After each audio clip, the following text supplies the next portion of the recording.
Ya, selamat malam Bapak dan Ibu, salam sehat, salam antusias, dan salam jumpa kembali dari Kingdom Business Community RISE Program. Apa kabar Anda sekalian?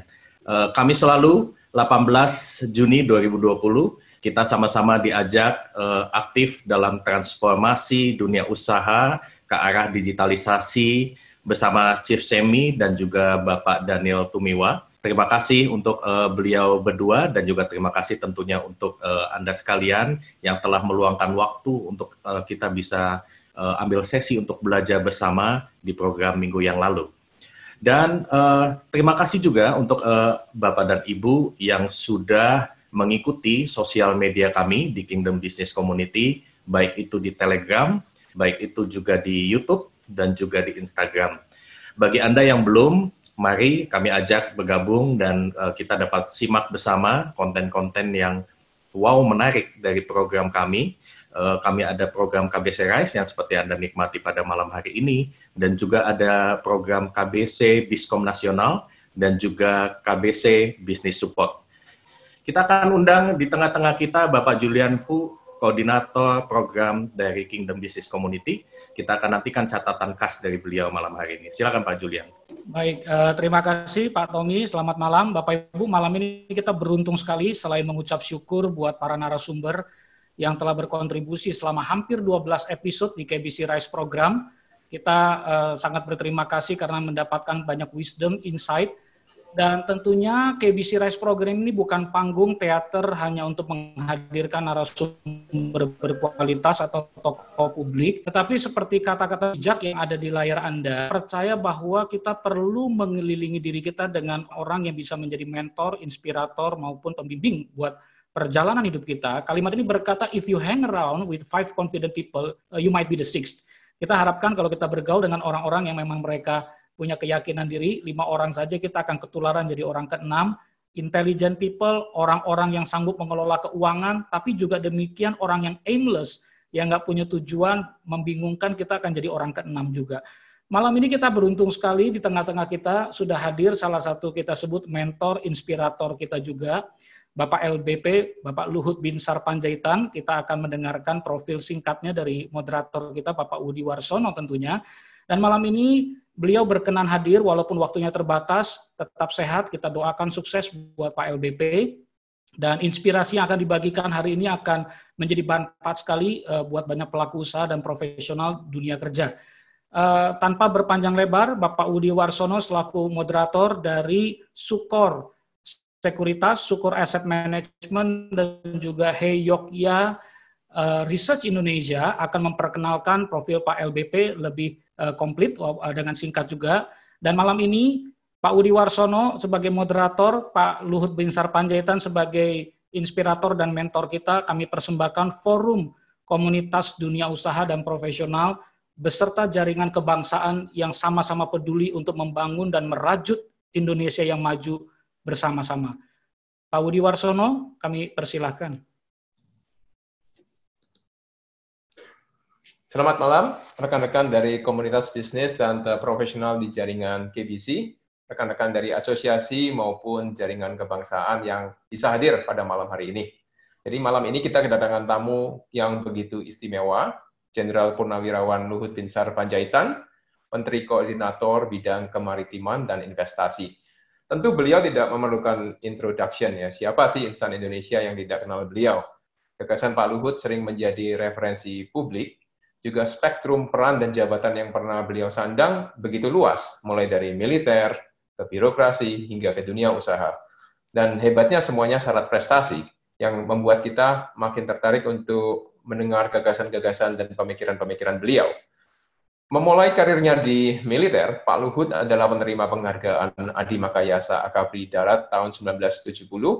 Pak Luhut juga meraih penghargaan Sangkur Perak Komando di tahun 1971. Kita tahu bahwa penghargaan Sangkur Perak Komando ini adalah sebuah prestasi yang amat sangat sulit untuk diraih. Dari segi kepemimpinan, beliau pernah menjadi Komandan Korem terbaik tahun 1995. Beliau juga pendiri dan komandan pertama Detasemen 81 atau Kultor yang dikenal sebagai salah satu pasukan khusus penanggulangan terorisme terbaik di dunia. Pak Luhut adalah Jenderal Bintang 4 Angkatan Darat. Di bidang kewirausahaan, Pak Luhut mempunyai komitmen corporate governance yang tinggi, dan grup perusahaan yang beliau dirikan, Toba Sejahtera, dikenal dengan kualitas eksekusi yang cepat dan rapi, selain komitmen pengembangan masyarakat. Pak Luhut meraih penghargaan Ernst & Young Entrepreneur of the Year di tahun 2011, dan setahun kemudian anak usaha Toba di bidang batubara, Toba Bara, mencatatkan diri sebagai perusahaan publik.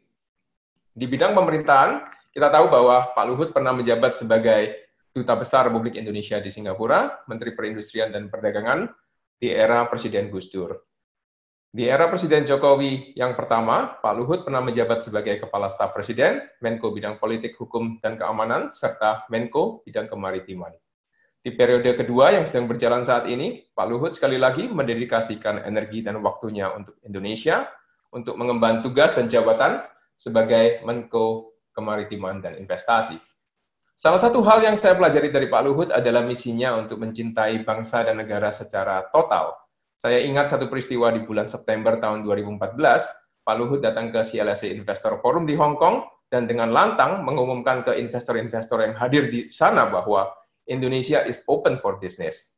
Dan salah satu pertanyaan dari para investor pada waktu itu adalah mengenai subsidi BBM yang menghabiskan begitu banyak budget pemerintah yang semestinya bisa dialihkan untuk membangun infrastruktur di Indonesia. Jawaban Pak Luhut, saya ingat begitu tegas bahwa pemerintahan baru Presiden Jokowi akan menaikkan harga BBM di tahun 2014 itu juga. Pengumuman ini tentu disambut hangat oleh kalangan investor, walau harus diakui ada juga yang merasa skeptis pada awalnya. Kita tahu apa yang selanjutnya terjadi, pemerintahan baru Presiden Jokowi memenuhi janji dan harga BBM dinaikkan di bulan November 2014 sebanyak 30% lebih dan budget dialihkan untuk infrastruktur. Inflasi memang sempat naik, walaupun kemudian kembali melandai. Tentu ini keputusan yang tidak mudah, keputusan yang juga tidak populer, tetapi sangat perlu untuk dilakukan kalau Indonesia mau maju. Tindakan kepemimpinan dalam arti yang sesungguhnya. Semoga malam ini kita semua mendapatkan kesempatan untuk belajar mengenai leadership dan mencintai Indonesia seutuhnya dari Pak Luhut, juga mengenai perspektif yang menuju Indonesia yang maju. Tentu kita sudah tidak sabar untuk mendengar pemikiran-pemikiran Pak Luhut. Waktu dan tempat saya persilakan. Selamat malam buat semua saudara-saudara yang hadir ya di kesempatan malam ini. Saya senang Budi yang yang mengintroduksir latar belakang saya. Terima kasih atas itu. Saya cepat aja. Jadi Anda sebagai anak-anak muda Indonesia yang di samping saya itu hampir semua juga anak-anak muda pembantunya. Jadi apa yang saya sampaikan ini disiapin oleh, ini ada Nando dengan Seto.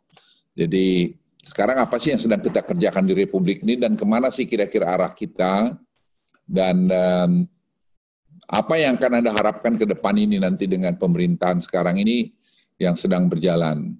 Saya mulai aja dulu dengan sebenarnya apa namanya itu COVID-19 yang rame kita bincangkan waktu itu, banyak yang ragu mengenai pemerintah. Padahal kami membuat proses pengambilan keputusan itu sangat cermat, sehingga tidak salah. Waktu itu orang isu lockdown, tapi saya mungkin salah satu nggak terlalu setuju, dan Presiden juga sepakat. Akhirnya kita cari bentuk ini, karena kita lihat barang ini barang yang aneh gitu.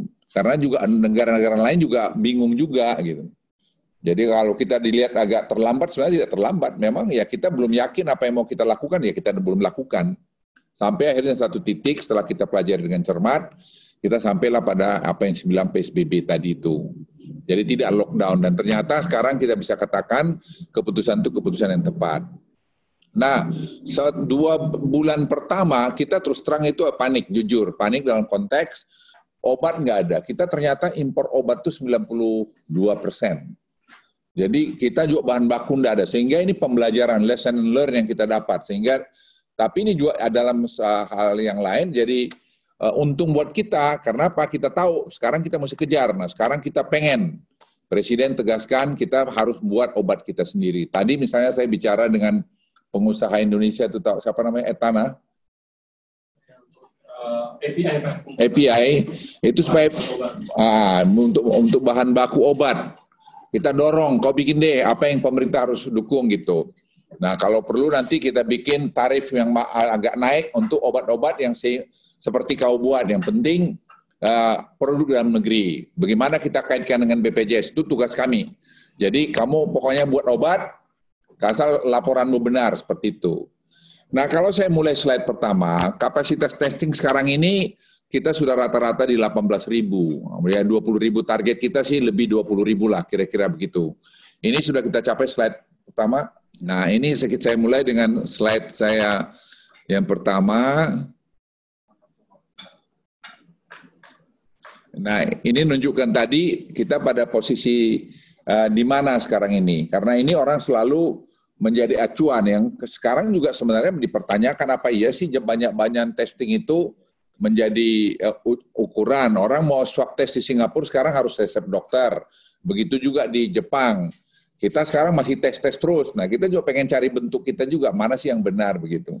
Karena WHO juga itu memberikan macam-macam tafsiran terhadap hal ini. Nah, kalau kita lihat tadi saya sembunyikan biar sambilan wajah terus saja saya bicara. Ini kapasitas testing kita itu sudah meningkat sekarang rata-rata di 18 hampir 19.000. Dan kasus sembuh juga meningkat di Indonesia per 24 Juni ini. Jadi kalau kita lihat kasus sembuh sekarang rata-rata 1.100 kasus per hari. Jumlah pasien itu juga bertambah. Tapi fatality rate kita juga menurun. Ini juga saya kira bagus sehingga kita berani mengatakan waktu itu, about time untuk kita melakukan relaksasi. Nah, exit strategi kita sekarang penanganannya bagaimana? Ini penanganan itu kita bagi dalam kuratif, preventif, dan promotif. Itu ada upaya kesehatan, pendanaan, bentuk penanganan. Ini betul-betul disiapkan secara terintegrasi sehingga itu bisa berjalan dengan bagus. Nah, saya sudah singgung, 2 bulan pertama itu kita cukup panik karena rumah sakit, laboratorium, tempat karantin itu tidak siap. Tapi sekarang saya ingin laporkan sama Anda, 65 laboratorium pengujian COVID-19 itu sudah in place. Mereka sudah berjalan dengan baik. Ada 2.889 rumah sakit COVID-19, itu juga sudah jalan. Dulu tidak punya kita itu, hanya ada beberapa. Kemudian kita bangun juga rumah sakit darurat. Ini yang paling penting. Dan kemudian anggaran untuk kesehatan itu juga kita tingkatkan dengan cukup signifikan. Dan sekaligus angkatan itu dana itu sekarang kita gunakan juga untuk tadi untuk pembuatan obat dan sebagainya. Dan ini sekarang saya lihat berjalan dengan baik. Nah, COVID-19 ini itu sebenarnya mempercepat otonomi di sektor kesehatan. Saya sudah singgung tadi kita tuh import sampai 92%. Sekarang kita mulai produksi dalam negeri, obat, vaksin, reagen, kit diagnostik, APD, dan alat kesehatan. Ya, ini slide-nya, terus next slide. Nah, ini sekarang kita sudah capai. Jadi kedaruratan kesehatan masyarakat, meningkatkan kesehatan. Sekarang kami banyak berbicara dengan orang-orang yang memproduksi obat-obat seperti ini. Dan saya akan bicara dengan NDRC Tiongkok minggu depan untuk coba membangun kerjasama ini. Salah satu topik saya tadi mengenai ini. Karena dari informasi yang kita dapat, yang paling cepat mau membantu dan mau teknologi transfer adalah tadi Tiongkok ini. Kemudian kita tahu ada 6 sektor kontributor utama, next slide, PDB nasional mengalami perlambatan.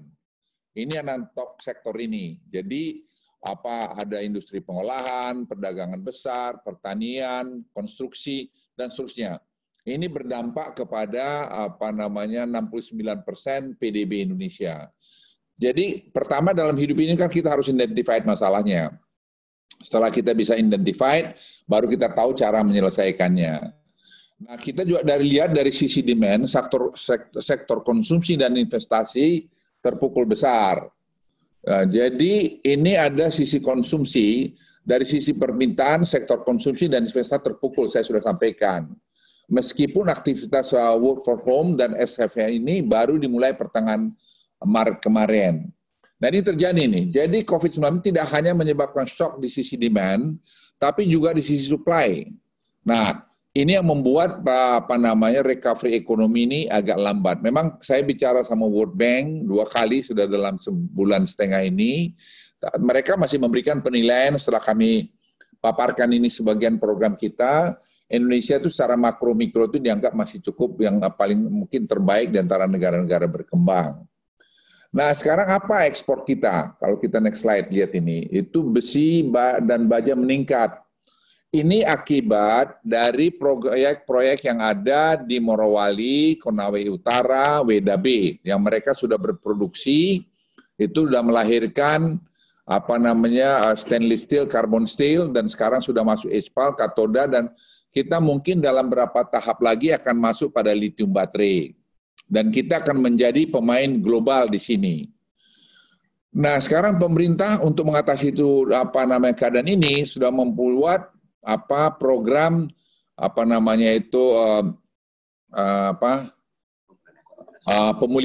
pemulihan ekonomi. Nah, ini ada total ada 695 triliun. Ada kesehatan, perlindungan sosial, insentif usaha, UMKM, pembiayaan korporasi, sektoral, dan Pemda. Angka-angkanya Anda lihat, untuk apa saja Anda lihat. Nah, ini yang kemarin tuh masih susah sekali turun ke bawah, karena masalah-masalah peraturan, dan kini akibatnya kita melihat, ternyata peraturan-peraturan kita itu juga banyak yang belum terintegrasi dengan baik, dari OJK-nya, kepada LPS-nya, kepada BI-nya, kepada pemerintah. Nah, sekarang sambil jalan kita buat sempurnakan aturan ini dengan ada perpu yang dikeluarkan oleh Presiden.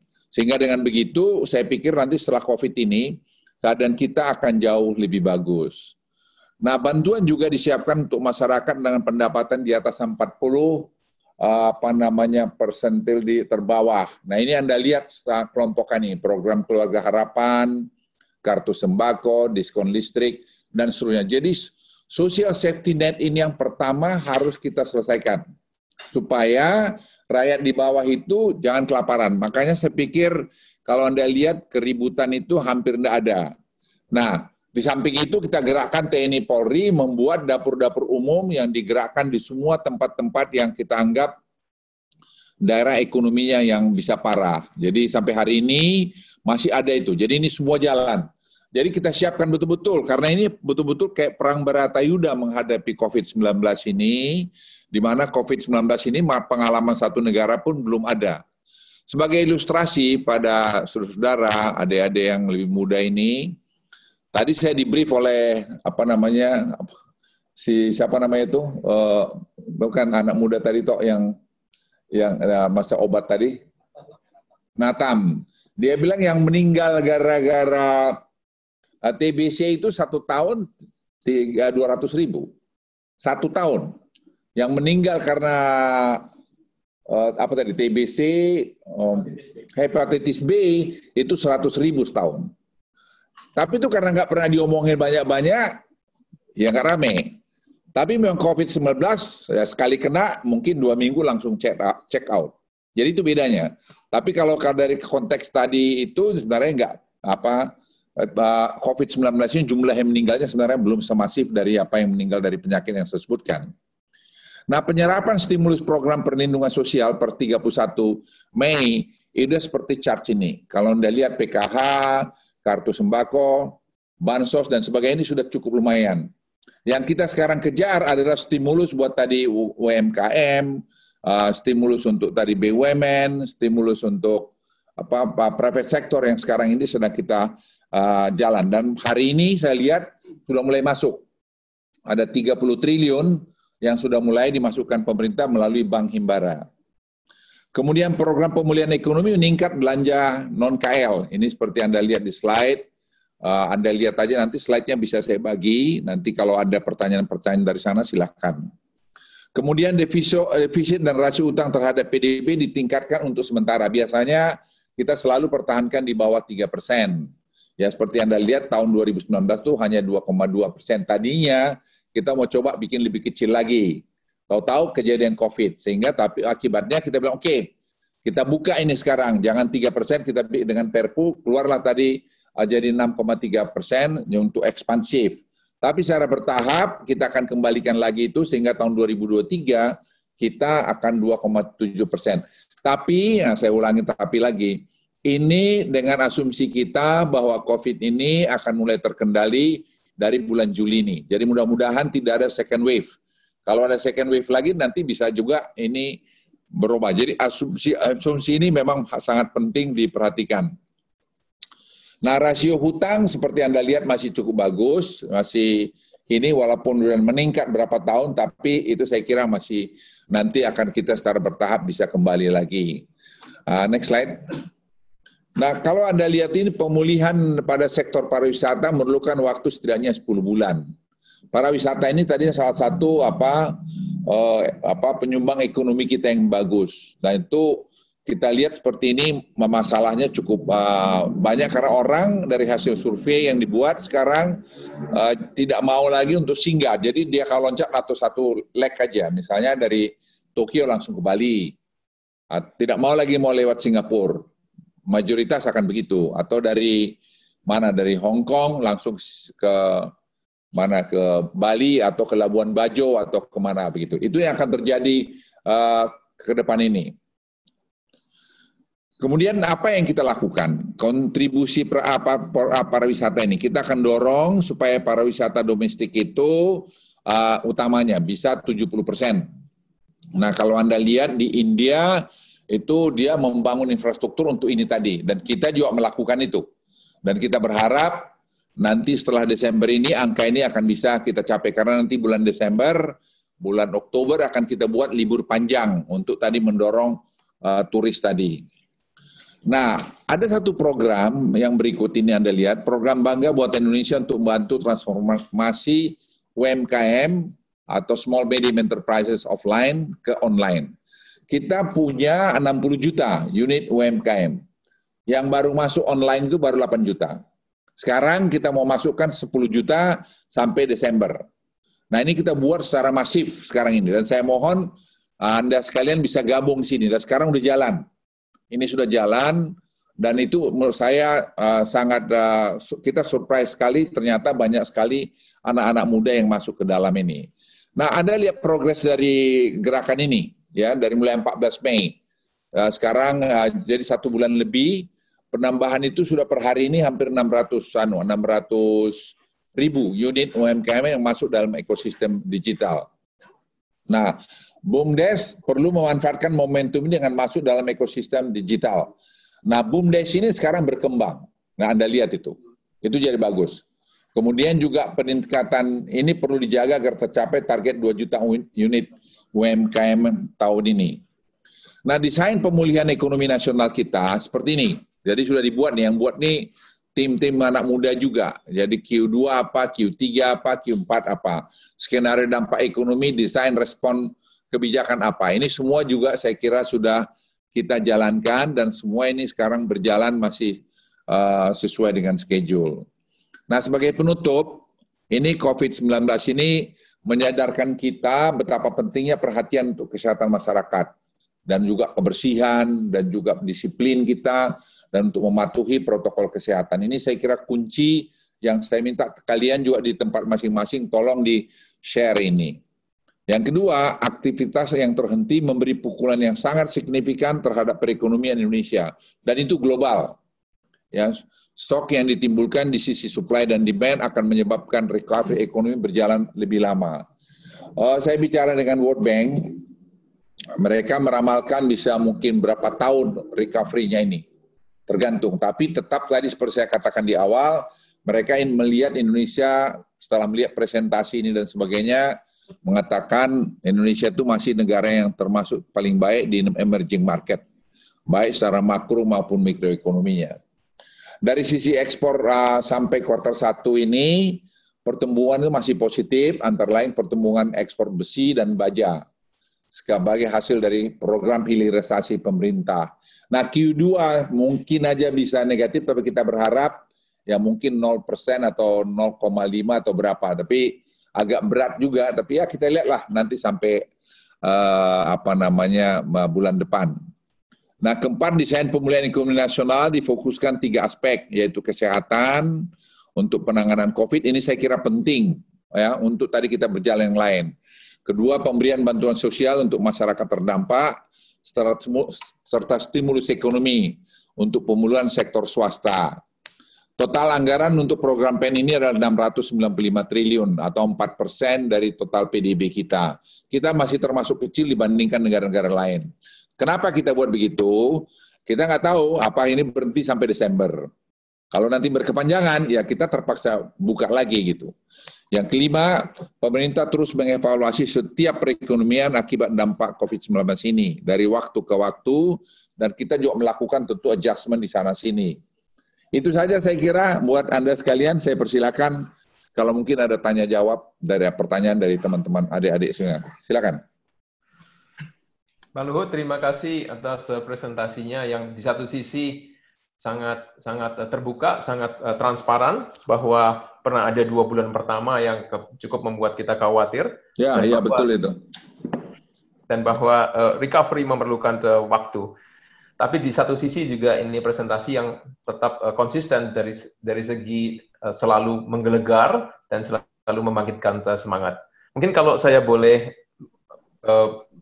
memberikan beberapa pertanyaan pertama, Pak Luhut. Ya, silakan. Pertama adalah mengenai Omnibus Law ya, Pak. Seperti kita ketahui bahwa kita ada rencana untuk mengeluarkan Omnibus Law di seputar cipta lapangan kerja, tetapi dengan adanya COVID ini kita ingin tahu bagaimana kemungkinan realisasinya, Pak. Dan pertanyaan saya yang kedua adalah mengenai pembicaraan tentang relokasi industri dari Tiongkok. Bagaimana Indonesia bisa meraih manfaat yang optimal, apakah secara human capital, secara supply chain, dan secara birokrasi, kita itu sebenarnya siapa? Terima kasih, Pak Luhut. Omnibus Law ini menurut saya buat kita sangat penting, karena ini akan is doing of business di Indonesia akan bisa membaik. Sekarang kan kita nomor 73 ya, kalau ini saya kira Omnibus selesai nanti bulan Juli akhir, ini saya kira kita akan bisa loncat lebih cepat. Jadi sekarang kita betul-betul bekerja keras untuk ini. Memang ada satu yang masih sedikit kemarin masalah, tapi sekarang ya mudah-mudahan udah baik, yaitu mengenai undang-undang perburuhan. Tapi itu sudah mulai ketemu titiknya.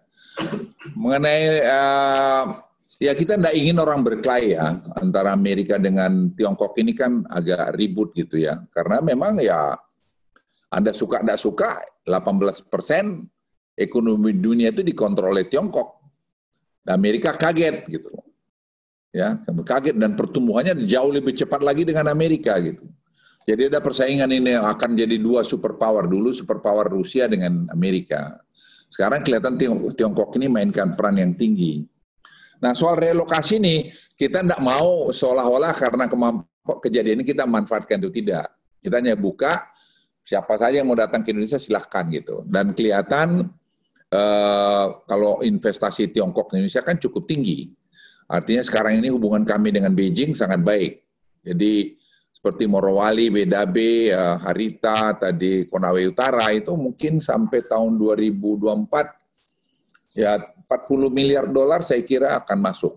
Itu akan bisa menciptakan mungkin ya like berapa ya, like 400,000 jobs di situ. Jadi kalau dengan keluarga ya berapa, dan kedua itu orang Indonesia 92%. Itu yang penting dicatat. Yang ketiga itu ada teknologi transfer di sana.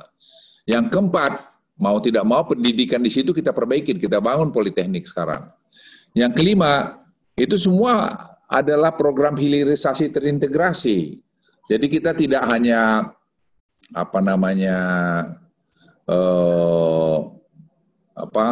ekspor raw material lagi, itu sudah lewat. Jadi generasi kamu jangan sampai itu lagi. Jadi sekarang dari Tiongkok, ya saya pikir cukup bagus. Kemarin laporannya ada berapa perusahaan-perusahaan yang tidak hanya berpikir masuk ke Vietnam lagi karena melihat Indonesia itu menjadi pilihan yang terbaik. Karena saya beri contoh sama Anda Sovereign Wealth Fund yang sedang kita bangun sekarang dengan Abu Dhabi, JBIC Jepang, dan IDFC dari Amerika. Itu berjalan sangat bagus. Nando yang ngerjain dengan Seto. Jadi yang mana muda yang ngerjain sini. Nah itu juga mereka mengacu pada Omnibus Law. Mereka juga, jadi kalau Omnibus Law selesai, maka Anda lihat nanti cukup banyak saya kira dana-dana yang masuk ke Indonesia karena mereka melihat Indonesia satu tempat yang bisa mereka investasi sekarang karena negara yang makin tertib, yang kaya, jumlah penduduk besar. Dan ya ini yang menjadi target mereka. Jadi kalau dari Cina saya kira kita disiapin di Batang di mana tuh? Jawa Tengah itu ya. Batang itu ada berapa ribu hektar untuk mereka nanti masuk ke sana. Dan tanahnya kita akan berikan gratis. Presiden udah perintahkan. Jadi gratis mungkin 5 tahun, setelah 5 tahun ya kau bayar sewa berapalah gitu. Silakan. Terima kasih Pak Luhut. Saya yakin banyak pertanyaan dari floor, mungkin dari Pak Julian atau dari Pak Oscar. Silakan Pak.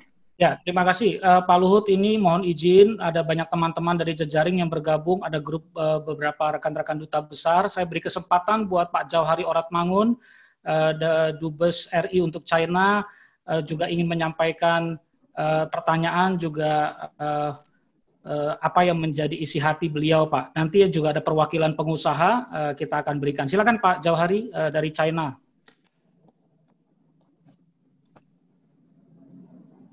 Malam Pak Jauhari. Ya, selamat malam Pak Luhut dan teman-teman semua. Kalau Pak Luhut sudah bicara, itu kita semangat semua. Dan saya kira apa yang telah dilakukan oleh Pak Menko dalam konteks hubungan dengan Tiongkok itu luar biasa. Kami di Beijing, saya dan seluruh staf KBRI selalu membantu beliau. Jadi banyak memang hal-hal yang ada di dalam negeri, tetapi saya kira dengan cara dan gaya Pak Luhut itu bisa diselesaikan semua. Saya sependapat dengan beliau dalam konteks investasi yang masuk.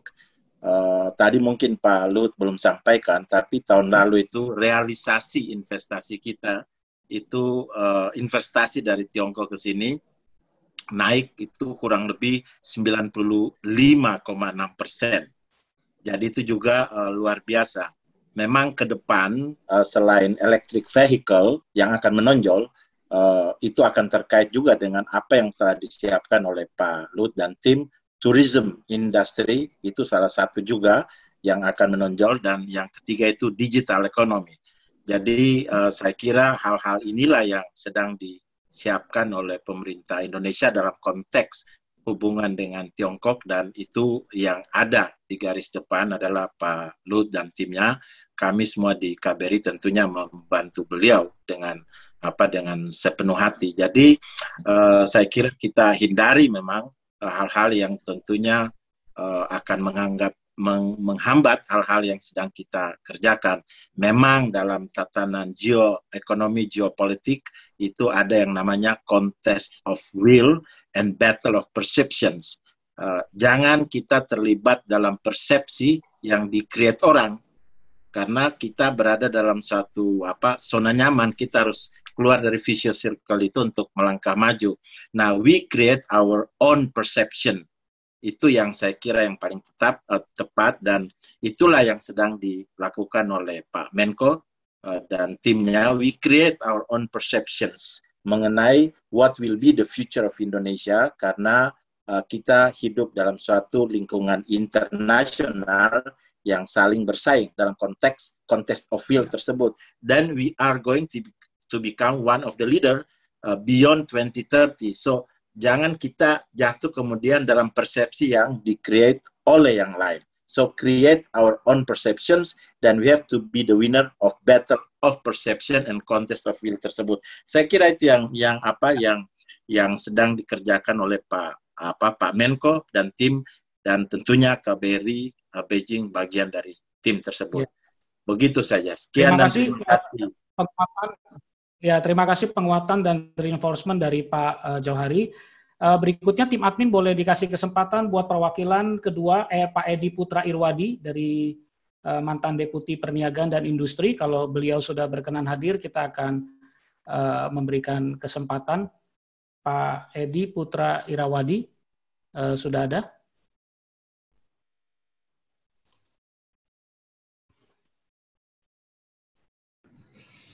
Selamat malam Pak Menteri, terima kasih atas pencerahan dan menimbulkan keyakinannya bagi generasi Gen Z ini ya tentunya banyak sekali harapan dan peluang ke depan, terutama tadi Bapak katakan di pariwisata, kemudian ya karena negara kita bentuknya kepulauan tentunya di logistik, yang ketiga adalah digital ekonomi, yang keempat adalah ekonomi maritim, artinya membuat suatu pemindahan factory atau kegiatan ekonomi di laut. Ini potensi yang sangat besar. Nah Bapak, tadi Bapak sudah jelaskan, jadi dapat saya tangkap bahwa credibility pemerintah sekarang sudah kelihatan, artinya semua policy adalah business friendly.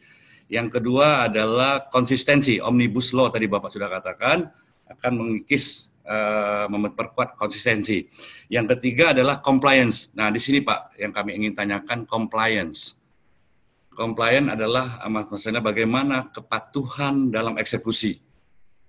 Pengalaman kami selalu menguber-nguber eksekusi.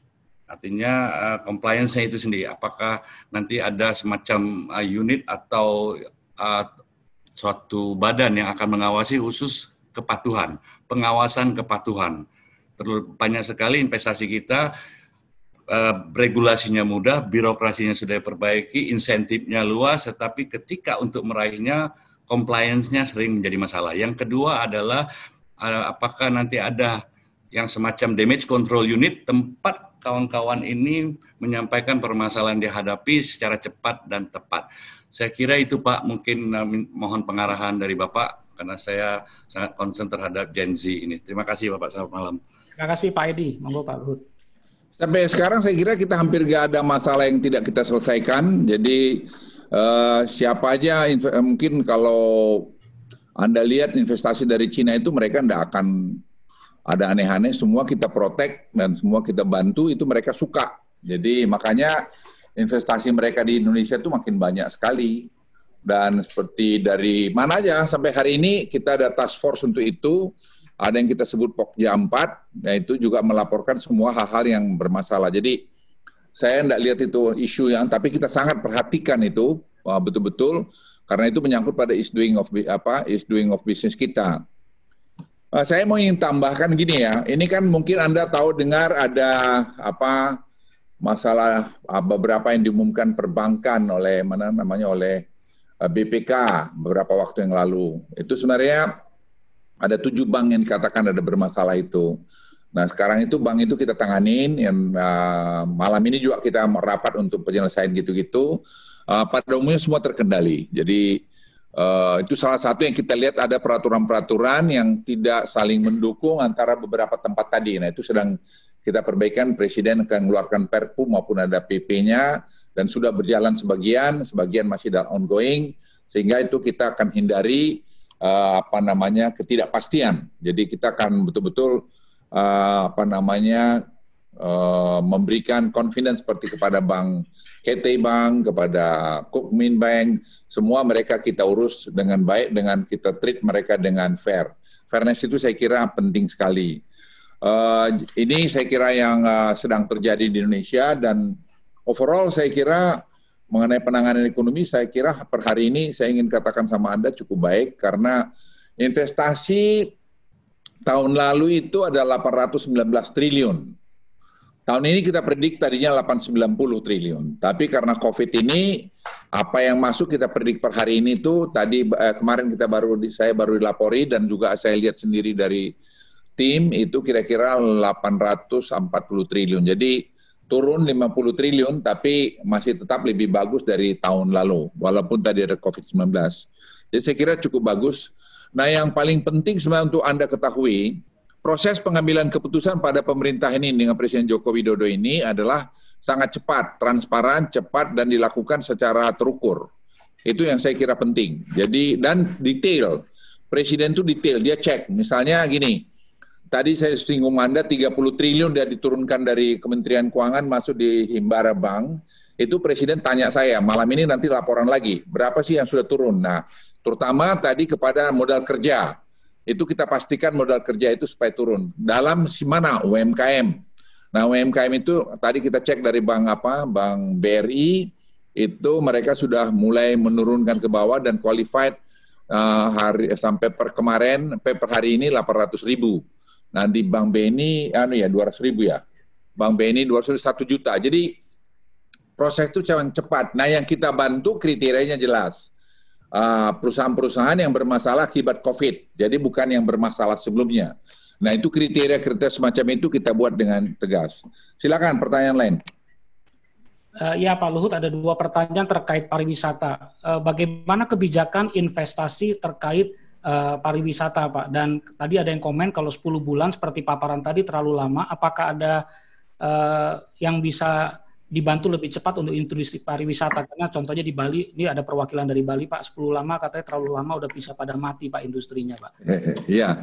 Sambil menunggu, Kalau habis ini Pak Otto Gunasi silakan mempersiapkan diri ya dari perwakilan manufaktur Pak. Silakan Pak Luhut. Ya, pariwisata ini enggak lah. Tadi saya baru bicara Gubernur Bali. Nah ini saya bilang detail ini. Jadi seperti saya itu 1 hari itu bisa 5 atau 6 fit call. Karena kan mudah, cepat. Jadi saya dengan Gubernur Bali tadi tanya, kapan kamu siap gitu.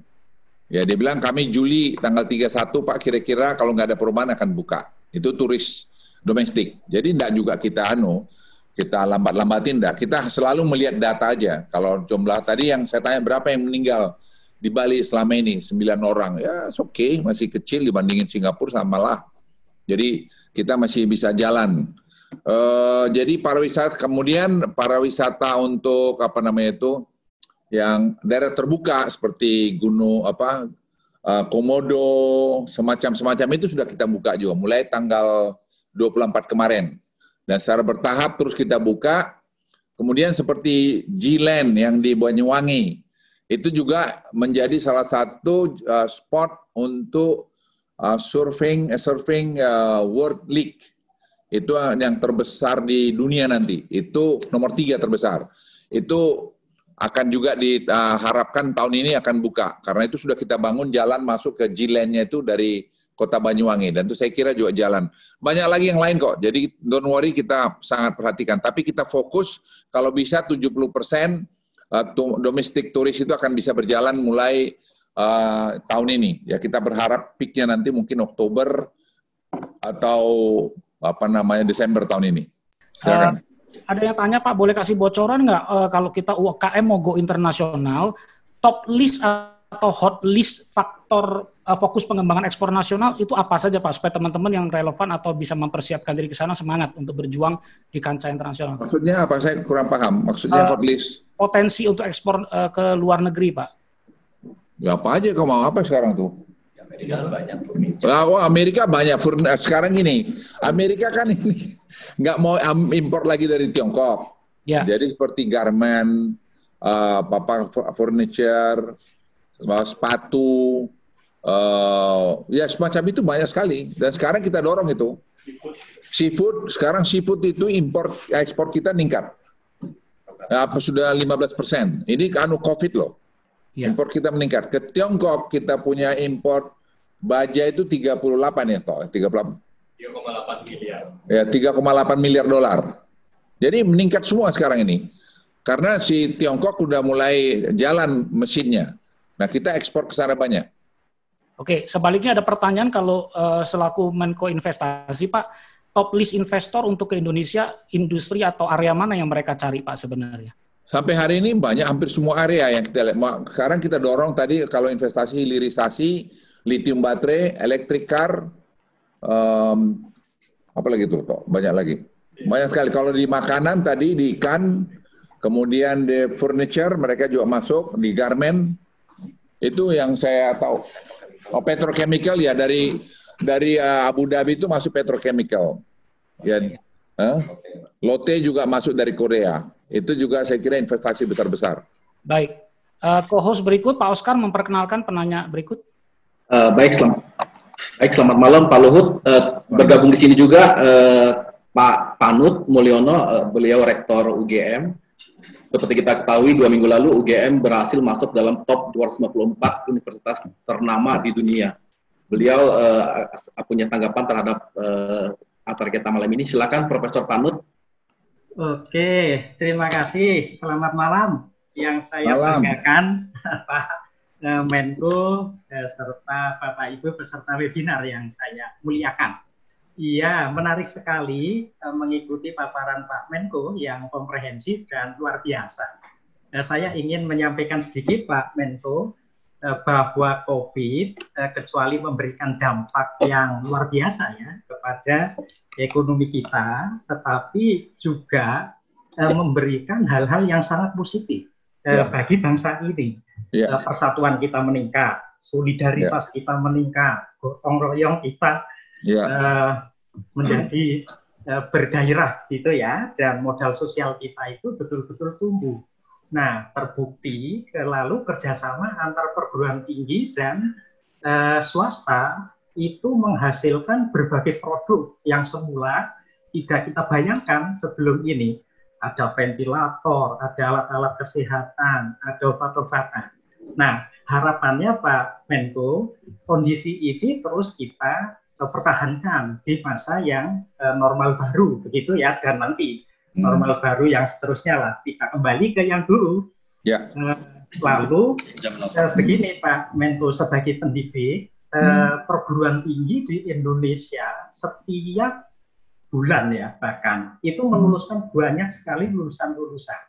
Nah, ini walaupun perguruan tinggi sudah mengembangkan mata kuliah entrepreneur, kemudian banyak startup yang muncul, tetapi bagaimanapun bahwa ketika bangsa ini belum menjadi bangsa yang produktif, yang menghasilkan banyak barang dari industri kita, itu akan sangat berat untuk bisa mengimbangi banyaknya lulusan dengan lapangan kerja. Maka tepat sekali ini Pak Menko bahwa investasi yang deras dari luar negeri dan kita arahkan kepada sentra-sentra produksi dan juga bagaimana industri hulu kita agar memberikan bahan-bahan untuk industri hilir ini menjadi sangat penting.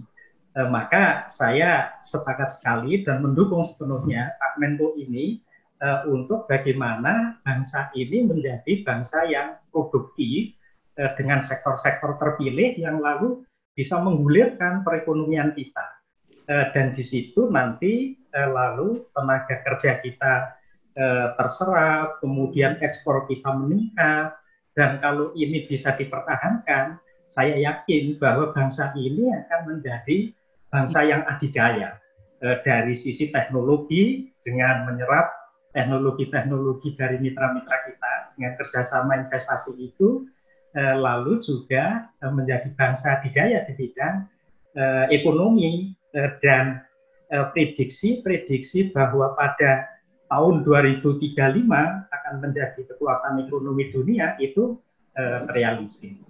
Jadi saya memberikan apresiasi kepada Pak Menko untuk terus bergerak dan membuat jalan yang baik untuk Indonesia agar menjadi bangsa yang produktif. Terima kasih. Salam sejahtera untuk kita semua. Prof. Panut, terima kasih. Jadi saya juga ingin informasikan teman-teman, memang saya salah satu pendorong untuk research pengguna, karena saya ketua pengguna produk dalam negeri. Jadi saya dorong habis tuh. Luar biasa. Nah, research itu menurut saya lapor presiden, dana research kita tuh jauh terlalu rendah. Itu sebab kita dorong sekarang terintegrasi tadi semua universitas untuk mengedepankan tadi research. Jadi sekarang kami sudah bilang nggak ada mengimpor seperti PCR, seperti rapid test, bikin sendiri aja lah, bukan rocket science kok itu gitu. Dan itu ternyata kita bisa, sekarang jalan. Reagen juga kita ingin buat. Tadi sudah saya beritahu pada teman-teman sekalian bagaimana tadi kita berdiskusi salah satu dengan anak muda yang penuh obat dari mana? Dari Tiongkok. Ya kita lihat, kita ajak dia. Jadi universitas menurut hemat saya memainkan peran yang super penting di sini. Jadi kita untuk jalan. Nah, hilirisasi ini yang super penting yang kita tidak pernah perhatikan. Kita marah, tidak bisa kita mulai sendiri tanpa bantuan orang. Untuk leapfrog, kita harus melakukan itu sebabnya saya dorong kerjasama dengan Tiongkok itu dengan 5 syarat. Satu, dia harus membawa first class technology. Nggak boleh kau bawa second class technology. Nomor 2, kamu harus tadi membuat B2B. Jadi business to business, tidak mau G2G. supaya debt to ratio kita, to GDP kita itu rasionya itu tetap rendah. Yang ketiga, dia harus teknologi transfer. Jadi misalnya bagaimana mengekstrak kobalt dari low grade nickel ore. Itu sekarang sedang berjalan. Ambil rekrut anak-anak muda dari UGM, dari ITB, dari ITF dan sekarang kita sekolahin ke Tiongkok. Yang keempat, dia harus menggunakan sebanyak mungkin pegawai-pegawai Indonesia. Tapi saya banyak dibully orang. Kenapa katanya ini datangkan pegawai Tiongkok 500? 500 orang kita datangkan itu untuk menciptakan lapangan kerja tuh 5.000 orang. Karena kita nggak bisa memasang itu karena teknologinya dari dia. Tapi dalam proses itu jalan, sekarang di Morowali, Anda lihat pegawainya 42.000. Berapa Tiongkoknya? 3.000. Sisanya siapa? Indonesia. Dulu saya datang waktu pertama kerjanya di room kontrolnya itu, kontrol roomnya itu cuma satu Melayu. Sekarang kadang ada yang tidak ada lagi orang Tiongkok. Semua orang Melayu. Jadi ada satu transformasi waktu yang kita harus lihat. Ada yang bilang berarti melecehkan bangsa Indonesia. Siapa yang melecehkan bangsa Indonesia? Tapi bahwa ada satu waktu 5 tahun untuk mereka kita transform kepada orang-orang Indonesia, ya memang harus. Karena apa? Apa ada pendidikan yang bagus di Indonesia Timur?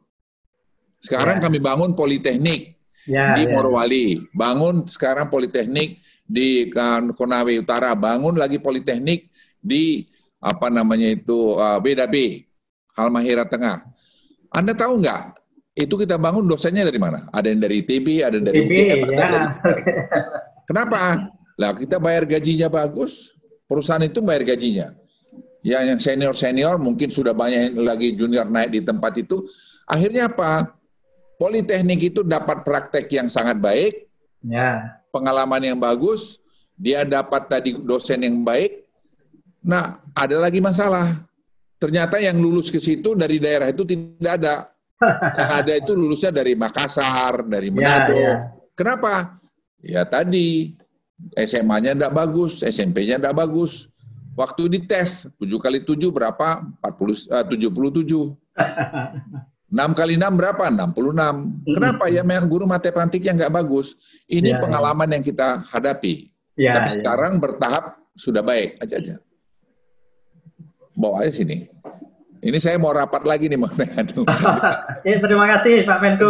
Jadi saya ingin katakan, sekarang itu Freeport kita ambil, Prof. Itu bikin smelternya. Supaya apa? Kita mempunyai nanti copper tembaga wire ya, copper wire, copper pipe dan sebagainya, dan sampai kepada nanti elektronik. Itu masuk ke situ. Nah, ada satu yang kita ambil, asam sulfat. Asam sulfat itu apa? Lithium baterai. Jadi nikel ore dengan nanti kita campur di sini, kita akan punya 75% lebih material untuk tadi bikin lithium baterai. Nah, nikel adalah sumber materi utama untuk lithium baterai. Dan kita punya 40% cadangan dunia. Dan Filipina itu mau habis. Ini baru satu, Pak. Jadi pada tahun 2026-27, Eropa sudah tidak pakai lagi combustion car. Dia akan elektrik car. Baterainya dari kita. Nah, ini satu transformasi kita yang besar. Kemudian nanti pada tahun sekarang kita lihat tin. Masa harga tin kita itu ditentukan di Singapura? Kan gila kita itu. Nah, ternyata di tin ini ada rare earth kita bisa ekstrak. Rare earth ini yang sangat penting sekali untuk tadi persenjataan yang kita perlukan. Ya, silakan duduk Pak Tiko. Jadi ini tadi yang saya ingin sampaikan pada bapak-bapak sekalian, pada saudara-saudara sekalian, bahwa banyak sekali perkembangan yang kita lakukan ke depan. Jadi Indonesia negaramu ini negara kaya sekali. Kita harus bangga, ya harus bangga terhadap negeri ini. Nggak mungkin lah kamu dapat semua orang lain nggak dapat. Ya harus adil dong. Harus ada sharing juga dong. Ya untung. Ya silakan Pak Halim. Ya itu aja dari saya. Mungkin masih ada pertanyaan terakhir satu. Pak Udi. Ya silakan dari Pak Udi. Ya, Pak Luhut, karena keterbatasan waktu dan Pak Luhut harus ke meeting berikutnya, mungkin pertanyaan Profesor Panut Mulyono menjadi pertanyaan terakhir malam ini. Perkenankan saya mengucapkan terima kasih sebesar-besarnya atas waktu yang Pak Luhut berikan. Malam ini kita bisa mendengar langsung update COVID di Indonesia dari Pak Luhut yang kebetulan juga ada di Dewan Pengarah COVID-19. Kita juga mendengar malam ini bahwa pengambilan keputusan di pemerintahan kita itu sepenuhnya berdasarkan data. Kita juga belajar bahwa ortodoksi ekonomi kita tetap terjaga supaya kita tetap siap kalau sampai ternyata ada second wave. Turisme banyak rencana-rencana yang memberikan semangat dan omnibus tetap berjalan, gairah investasi tidak terpengaruh oleh COVID dan rescue plan juga udah berjalan. Mungkin Bung Karno pernah berkata, beri aku 10 pemuda, niscaya akan kuguncangkan dunia. Hari ini kita dengar beberapa kali tadi mengenai peranan anak muda di tim Pak Luhut. Juga saya kebetulan pernah berkunjung dan melihat sendiri SMU Unggul dan Institut Teknologi Dell di Danau Toba, Sumatera Utara. Saya percaya ini juga bentuk keberpihakan Pak Luhut ke anak-anak muda di Indonesia. Sekali lagi terima kasih Pak Luhut dan audiens yang luar biasa pada malam hari ini, Pak. Mungkin kalau ada pesan-pesan untuk audiens kita, Pak. Ya, dari saya hanya pesan saya buat kalian anak-anak muda Indonesia, hidup itu sudah ada blueprint kita masing-masing. Jadi tidak ada yang perlu Anda galau hidup. Yang penting kamu kerja keras, disiplin, dan kau bisa berbuat baik pada orang lain. Karena itu penting, kau boleh marah tapi kau tidak perlu dendam. Saya sudah menjalani hampir semua liku-liku hidup ini. Mungkin banyak di antara kalian yang belum pernah mau mati. Saya beberapa kali dihadang, ya saya Tuhan menyelamatkan saya sampai saya hari ini bisa gini. Itu kesaksian hidup saya. Jadi nggak usah kalian pikir jahat sama orang lain. Jangan kalian membuat ekspektasi yang berlebihan, yang akhirnya kamu sakit hati sendiri. Jadi just do the best of you can. You can have your dreams. Everybody has their own dreams. Tapi dreams itu kamu juga harus realistik dalam hidup kamu. But you have to be professional. Sekali lagi saya selalu bilang, yang membuat sakit hatimu itu ada kamu sendiri. You have to have a good heart. Integrity is number one. If you don't have integrity in your life, you're nothing. Jadi saya titip pada Anda semua sebagai anak muda Indonesia, be yourself and study hard. Anda berbisnis, bikinlah fair itu bisnismu. Jadi jangan kamu berbisnis, akhirnya kau orang bikin susah orang lain. Seperti malam ini kita juga ngurusin nih, karena orang lain berbisnis nggak benar, kita yang malam ini jadi korbannya nih, masih Saya belum mandi lagi, belum apa-apa, udah ngomong sama kalian masih ngoceh lagi ini. Oke, good luck guys, thank you. Pak Luhut, ada sedikit kejutan dari teman-teman sebagai penyemangat buat Pak Luhut. Kalau berkenan, ini diterima, nanti akan dikirim ke kantor Pak Luhut, buatan komunitas tunarungu, ya. Terima kasih. Ini buatan orang-orang tunarungu, Pak. Jadi terima kasih. Itu foto saya dengan istri saya tuh. Iya. Di Dell, di sekolah saya itu di Dell. Akan diserahkan langsung oleh Pak Paulus, ada singkatan namanya. Pak Paulus silakan. Dan kalau Pak Luhut, atas nama komunitas KBC kita memberikan hal ini karena kita tahu Pak Luhut adalah singkatannya orang yang lugas. Hari ini kita melihat kelugasan Pak Luhut. Kalau ngomong black and white jelas dan tidak ada double guessing, sangat jelas dan everybody can. Yang kedua, apapun yang diberikan Pak Luhut sangat bertanggung jawab. Pak Luhut itu orang yang berani mengambil tanggung jawab, tanggung kuat lebih dari your responsibility. Ini yang kita mesti belajar, semua belajar. Thank you. Dan yang ketiga, yang kita perlu belajar dari malam ini adalah sifat Pak Luhut adalah patriotik. Biarlah kita sebagai pengusaha juga tidak hanya memikirkan diri sendiri, patriotik buat bangsa dan negara. Karena kita kalau bangsa bagus, kita juga bagus. Sekali lagi terima kasih Pak. Doa kami buat Bapak semua malam ini juga tetap berjalan dengan bagus. Dan saya percaya seperti Bapak, Indonesia akan come up better, stronger than ever before. Tuhan memberkati Thank Bapak. You. Thank you Pak Luhut. Terima kasih. Terima kasih banyak. Pak, nanti saya mau ke UGM ya. Dulu saya sering ke UGM, Pak Panut. Dulu saya suka ceramah di sana, karena saya dulu anggota Wali Amanah di sana. Nanti saya setelah COVID ini mau ke sana lagi deh. Ya, thank you. Selamat malam. Thank you, Pak. Thank you, Prof. Thank you. Masih. Ya. Terima kasih buat semua narasumber yang tadi bertanya juga. Terima kasih, kita bersyukur malam ini punya 1 hour plus. Tadinya dapat 1 hour sharp, dapat 1 hour plus. Terima kasih juga Pak Budi Warsono yang berjuang luar biasa untuk memastikan acara malam ini berjalan dengan baik. Moderasi yang sangat simpel dan tentunya menolong sekali untuk kita menjembatani belajar topik ini. Terima kasih Pak Budi. Terima kasih Pak Surya. Silakan Pak Tommy, saya kembalikan. Ya, terima kasih sekali lagi juga saya sampaikan kepada Anda sekalian, masih ada 600 dari peserta KBC Rise malam hari ini. Terima kasih Anda luangkan waktu bersama. bersama Pak Luhut, juga moderator Pak Udi. Terima kasih untuk sesi kebersamaan kita. Terima kasih sekali lagi atas kebersamaan kita dan sampai jumpa di program KBC Rise minggu depan. Terima kasih.